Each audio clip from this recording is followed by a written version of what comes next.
요게 북한 동포들이 강을 건너는 장면입니다. 뭐 튜브 같은 걸 이렇게 몸에 감고 건너기도 하고요. 저 옆에 조그만 사람이 작게 나와 있는 사진을 보면 위에는 패딩 같은 거 입은 거 보니까 날씨가 꽤 추워 보여요.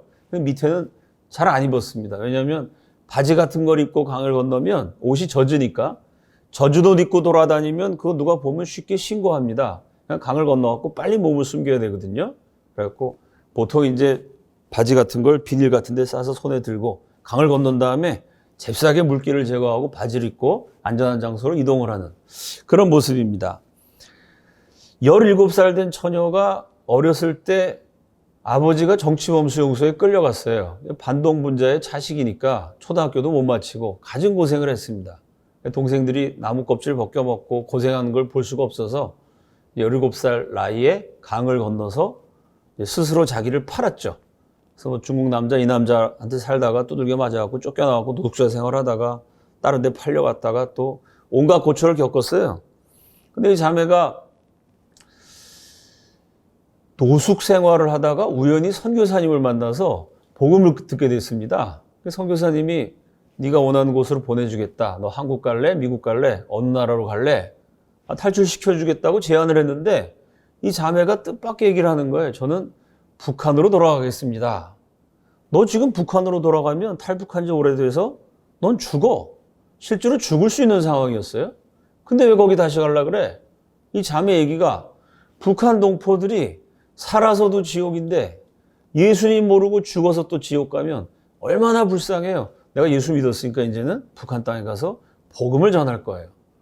하나님이 이 정치범의 딸에게 선교의 마음을 주셨어요. 그 선교사님이 그 자매를 몇 개월 동안 스파르타식 강훈련을 시켜서 성경을 뭐 하루 10시간씩 읽고 기도하면서 북한에 교회를 세우는 선교사 훈련을 했어요. 그리고 목숨을 걸고 다시 북한으로 넘어갔고 거기서 처형되는 게 사실 합법적인 절차인데 뭐 시간 관계상 그 얘기 다 오늘 날 새야 되기 때문에 하나님이 기적을 주셔서 무사히 살아남아서 복음을 증거해서 몰래 예배드리는 교회를 세웠습니다.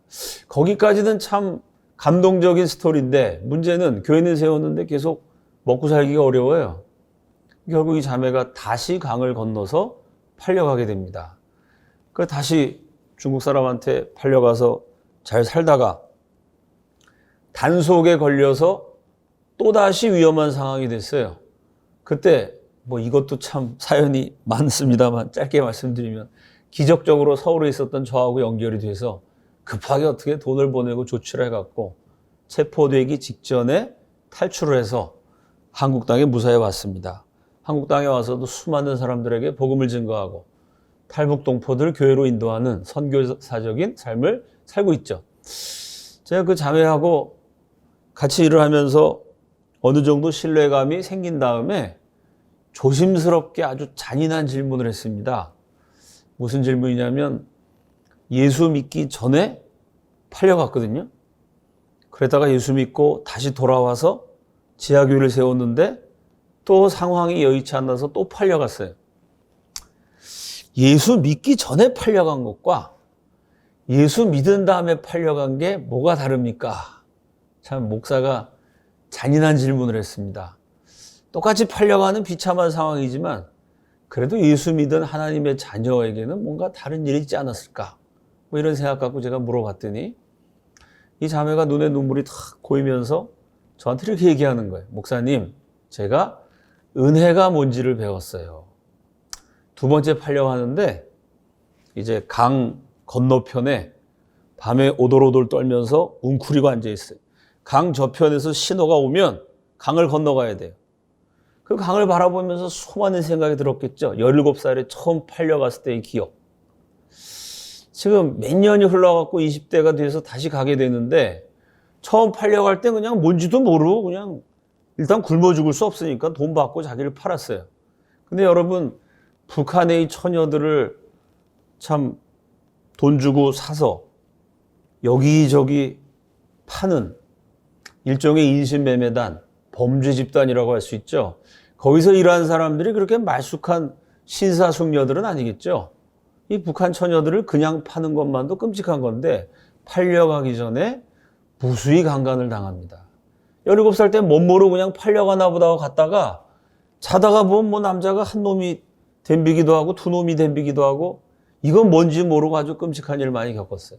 두 번째 팔려가니까 이제는 알잖아요. 그 강을 탁 쳐다보면서 야, 오늘 밤에 또 내가 무슨 끔찍한 일을 겪을까. 그래서 그 강 앞에서 기도했다는 겁니다. 하나님, 어디 팔려가도 좋으니까 제발 강간만 당하지 말게 해주세요. 이러고 기도했다는 거예요. 그리고 강을 딱 건넜는데 기적이 일어났어요. 그날따라 이 인신매매 조직의 중간 보스쯤 되는 사람이요, 작업이 잘 되나 감독을 하려고 다른 때는 안 나오던 사람이 강변까지 와서 기다리고 있었대요. 근데 마침 그 중간 보스가 여자였답니다. 여자가 인신매매단의 보스가 돼서 사람을 팔아넘기는 일을 하는 거 보면 참 그 여자분도 세상적인 얘기로 하면 팔자가 기구하신 파란만장한 인생이라고 추측할 수 있겠죠. 같은 여자인데 못 먹어서 빼짝 마른 애가 강을 건너갖고 추워서 오돌오돌 떨고 있는 거 보니까 동정심이 생겼던 모양이에요. 갑자기 이렇게 물어보더래요. 너 밥 먹었니? 그러더래요. 못 먹었습니다. 언제부터 못 먹었니? 한 이틀 굶었습니다. 야, 얼른 밥 차려라. 보스가 밥 차리라 그러니까 정성껏 탁 해갖고 밥을 잘 차렸겠죠.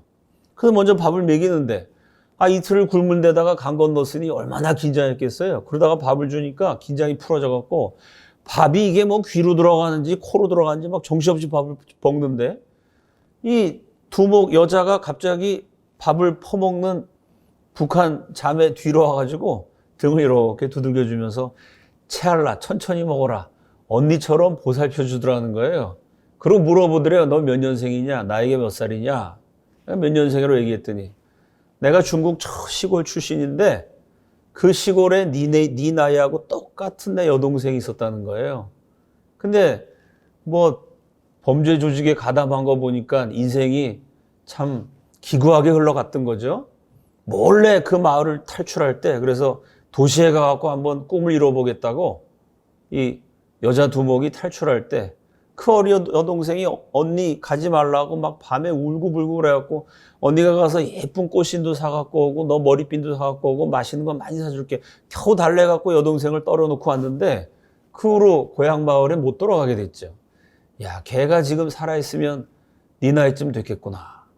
아니 이 북한 자매를 보면서 자기 고향에 두고 온 어린 여동생이 떠올랐던 모양입니다. 그래서 부하들에게 얘는 내 동생 같은 애니까 절대 건드리지 말고 잘 대접해라. 그 다음부터 처음에 팔려갈 때는 무수히 당했는데 두 번째 팔려갈 때는 두목이 탁 보호를 해줘갖고 안전하게 참 비록 기구한 신세였지만 보호가 될 수 있었다는 겁니다. 그 얘기를 저한테 하면서 비록 팔려가는 순간이지만 예수 믿어 거듭난 하나님의 자녀를 아버지이신 하나님이 털끝 하나 상하지 않게 눈동자처럼 보호하시는 그 은혜를 제가 배웠어요.